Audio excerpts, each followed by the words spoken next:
Hello! I'm Trina. And I'm Aaron, and we're the Dungeon Bears. So we've been playing D&D for a long time now, and we both DM'd, and now we've got quite a few of our friends who are kind of getting interested in DMing, and they've been asking for tips and tricks, and so we decided that we would share them with you guys as well.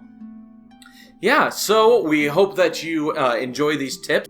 We hope that they can help you become the best DM that you can be. So, if you enjoy these tips and tricks, please comment below and let us know what else we can suggest to make life easier as a DM. So, without further ado, suggestion number 1. Decide your adventure. Now, there's a lot of things that you can do when you first decide to DM, but we suggest that you choose an adventure, a pre-written adventure or campaign. And the easiest thing to do is to choose an adventure or campaign that you have done before, but maybe the people you're DMing for haven't. That way, as you're brand new to being a DM, you not only have an idea of kind of how it's supposed to go because you've played it before, but you also have a lot of the planning done for you. The campaign will kind of lead you and guide you, and it just kind of takes a lot of the stress that homemade campaigns give.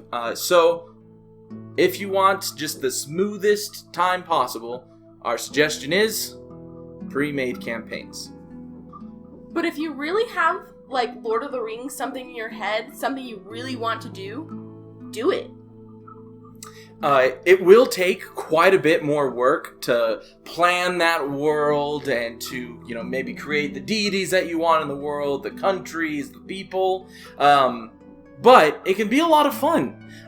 Both mine and Katrina's first campaign were custom campaigns. Partially because we didn't have someone telling us, hey, maybe you should not do that. But we made our own campaigns. We created our own worlds. We had our own deities. We had our own main, royalties. And it was a ton of fun. We had fun. Our players had fun. And so in the end, if you do have this really cool campaign idea that you want to do, go for it. You'll probably still have a lot of fun. Just beware, it's going to take some more planning, and it'll probably be a little bit more stressful than a pre-built campaign. Tip number 2. Gather your materials. As a DM, it's really nice if you can be prepared before you start playing. And in order to do that, you just need a couple materials. So obviously you need the dice. You can get a D&D mat that you can draw maps on, and those are on Amazon for usually about $15 to $30. You can also get figurines. I got a tube of figurines given to me that had about 90 figurines in it for about $25, and we've been using that forever, and we painted them to be unique to certain characters, which was really great. Some DMs also like to have a DM screen to separate them from the players because players like to lean over and look at your rolls or your notes or things. At least in my experience, I had a player who, not maliciously, but I would roll and he was just all like, ooh, that's rough. And I was like, excuse me, sir. This is my rolls. I'm the DM. Don't look. DM screen is great for cutting that off. Now, these things do take a little bit of an investment to get, and we can understand if you're like, I'm strapped on cash.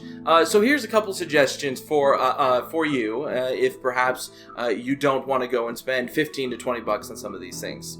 The first suggestion is a lot of wrapping papers actually have a 1" by 1" square to help you cut it right. So you can just take that wrapping paper and lay it out, and bam, you've got yourself a D&D mat for a super cheap price.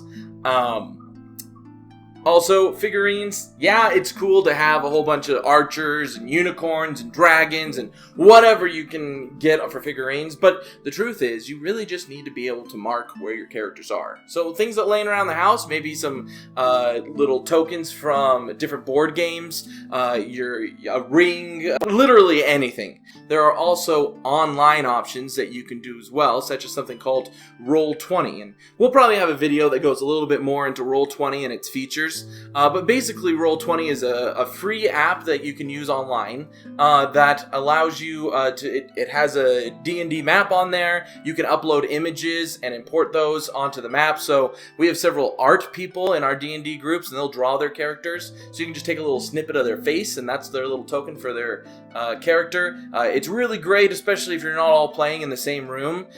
It's also really great even if you are in the same room and you just don't want to spend the time or the money to get some of these things, because it is a little bit of an investment. Finally, for the DM screen, I've played many a game with a cardboard cutout for the DM screen. It's just a little blocker, and you can write stuff on it as a reminder to you as the DM. And one of our suggestions as you're about to start the game is make sure that you go in with the right mindset. Players are creative. They come up with interesting solutions that we sometimes just don't think about as GMs. You know, perhaps you've created this strong vampire lord and he's facing the group in the dead of night, and your monk will say, I'll just go ahead and I'll run up to the vampire lord. I'm going to dash past him, run up the tree that's right behind him, maybe take 3 or 4 steps, reach up, grab a branch, tear it off the tree, do a backflip, and land on top of the vampire lord, plunging the wood into his chest and ending that vampire lord with a swift and powerful defeat. You might say, wow, that is not, you cannot do that. That is not possible. But it's cool. So why not? Now, obviously, we can't just let you do that all for free, but perhaps you can do an acrobatics check, see if you can successfully make it up the tree. And if you succeed on that, and you know, it's not terribly hard to take 2 or 3 steps, maybe that's just a DC of a 10, relatively easy, but then you grab a branch, and that branch is alive. It's a little bit harder, so it's a little bit harder of a check, but you do a strength check to see if you can rip that branch off successfully. And if they do that, then sure, they do a cool backflip, they've already gotten a good acrobatics check, and then they roll finally the to hit on the vampire lord, and if they hit, they've now passed 3 checks just to hit this dude, and you reward that creativity and luck with an automatic crit or something like that. Always think of how you can say yes to the ideas your player characters have, rather than saying no. You don't ever want to snuff out creativity. Now, you can't let them get too crazy, but for the most part, allow that creativity and say yes wherever you can. Tip number 4. It's okay to not have thought of every single thing that your players are going to ask for. And that's okay. Just go along with it the best you can. Come up with details on the spot. It's okay. And it's even okay to be like, I'm not quite sure, I'll get back to you on that in just a second, and then move on to something else. Another thing that's really great to have is to have a list of names. At least for us, we've always had players that are just like, I talked to this shop owner, what's his name? And to you it's like, Blacksmith is his name, but they'd like to know. So it's nice to have a list of names that you just always have, that you can be like, oh, Blacksmith, his name is Bartholomew. Nope, his name is Daniel.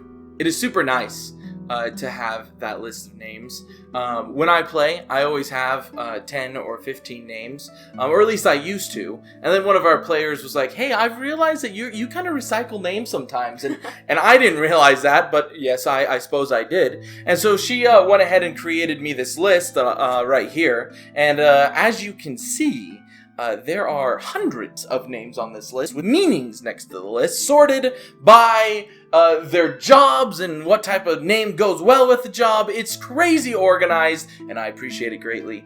You don't need something like this, though. You just need a little list of just some names, so that when someone says, what's the name of the child that just talked to me, you have something for that. And for those characters that you're making up, those NPCs that you're going to talk to, if you're struggling with different personalities, everyone seems the same or something like that, you can think of characters that you like from books, movies, video games, anything like that. And it's okay to copy that. We do that all the time. And sometimes your characters will catch on and be like, hey, is that so-and-so from this video game? And we're like, that's the inspiration. But it ends up being just more fun than cheesy or anything like that. And finally, our 5th and final tip is just focus on having fun. You're brand new at DMing. That's okay. you're trying the best you can, and just make sure that you're facilitating fun. If you follow these tips, it will help facilitate that fun.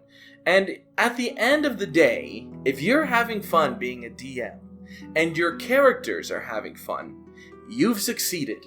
It's okay if you mess up on a rule here and there. It's okay if maybe you didn't have the exact best improv moment that you could possibly have. Things won't be perfect. That's okay. They just need to be fun. So just focus on that fun. Don't get too caught up in the other stuff. And if you do that, I guarantee that you will be a successful DM. So, just to review, our 5 tips are: 1. Decide your adventure, either pre-built or a custom-made campaign. 2. Gather your materials. It doesn't matter if you bought it off Amazon or made it yourself, or used it online. 3. Have the right mindset. Inspire creativity, allow creativity, encourage creativity. 4. Be ready to improv. You're not going to think of everything, and that's okay. Just roll with it. And 5. Focus on the fun. If you do these 5 simple DM tricks and tips, then you will have a good time. Of course, there's so much more that goes into DMing, and we're gonna cover that in the next few videos. In fact, we plan to turn this into a series where we will focus on different things every week. We hope that you'll tune in and learn how to become the best DM you can. Thank you guys so much for watching, and remember to like and subscribe if you found it enjoyable or if you found it helpful. We would love to get your comments. If there's something that you're unsure about and would love to have some tips or ideas on, go ahead and comment that below, and we will do our best to answer your questions. Thanks again. We're the Dungeon Bears. See you next time.